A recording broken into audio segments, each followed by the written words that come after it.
Welcome to A Guide to Every Deck in EDH. Today we're looking at Bladewing Deathless Tyrant. The Bladewing is a 7-mana Rakdos commander. It's a 6/6 flying haste dragon skeleton, and it says whenever Bladewing deals combat damage to a player or planeswalker, for each creature card in your graveyard, create a 2/2 black zombie knight creature token with menace. So a number of different hoops to jump through here. First of all, we have a 7-mana commander that we need to not get countered or killed by our opponent.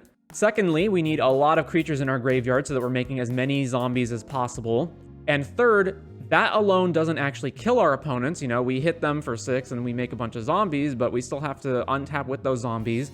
So rather than doing that, we should try to make it so that the creation of those zombies in and of itself is enough to kill all of our opponents. So to that end, we are going to play the beatdown cards like Agate Instigator, Molten Gatekeeper, and Porphyros, so that when we create all of these zombies, they automatically deal a ton of damage to all of our opponents. And since we care about having a lot of creatures in our graveyard, we can also run Season of Loss, which among other things, its final mode says each opponent loses X, where X is the number of creature cards in your graveyard. So another way of potentially killing all of our opponents, either instead of or alongside Bladewing.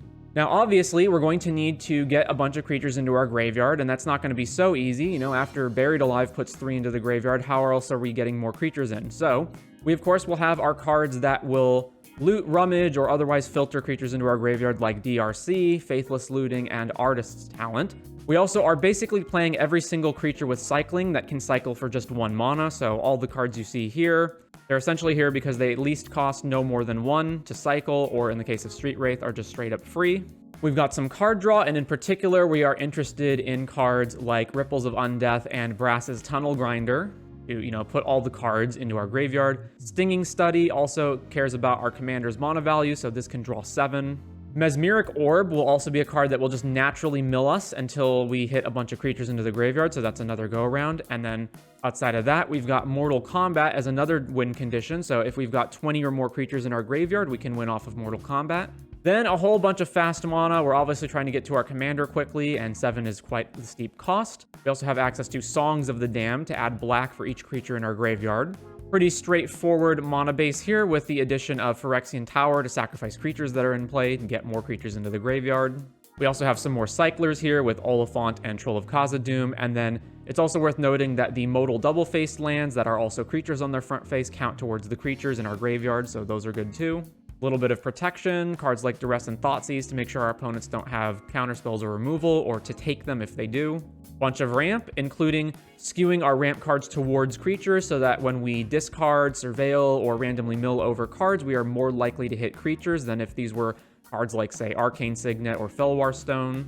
Ravaz here also taps for 2 mana to cast dragons, so that's going to help us in regards to casting our commander. Also worth noting that Milliken will mill cards, so that's yet another way of potentially getting more creatures into the graveyard. Then another path to victory is, since we are putting so many creatures into our graveyard, mass reanimation spells. So we've got Balthor the Defiled and Living Death as ways of re-getting all of the creatures out of our graveyard onto the field. We also have Dread Return as our one single target reanimation spell here. We're milling and surveilling and rummaging a bunch of creatures into our graveyard anyway. May as well have access to this. We can flash it back from our graveyard in case this also gets rummaged or milled or whatever. And then let's say we want to mass reanimate, we can Dread Return out Balthor or just some other creature that we need. Bunch of removal, and once again, we are skewing towards creatures with cards like Fury, Ingot Chewer, and Shriekmaw. Handful of other cards in these other categories. Mainly these things are here like Expedition Map and Urza's Cave to go grab the Cabal Coffers Urborg for a lot of mana for our commander. And then finally, some dredge creatures. So Stinkweed Imp and Golgari Thug. Not terribly great to replace your draw step with dredging, but these are ways of putting a significant number of cards into the graveyard, especially in combination with things like Artist Talent to rummage and whatnot, so additional ways of getting more creatures into the graveyard. So again, the main strategy here is going to be get as many creatures in the graveyard as possible, get our commander out, attack, trigger, make a bunch of zombies, hopefully have Agate, Molten Gatekeeper, or Porphyros in play to deal a bunch of damage, or alternatively, win with Mortal Kombat, or alternatively to that, win by mass reanimating our creatures with Balthor or Living Death. And so with all that said, that is going to do it for Bladewing Deathless Tyrant in EDH.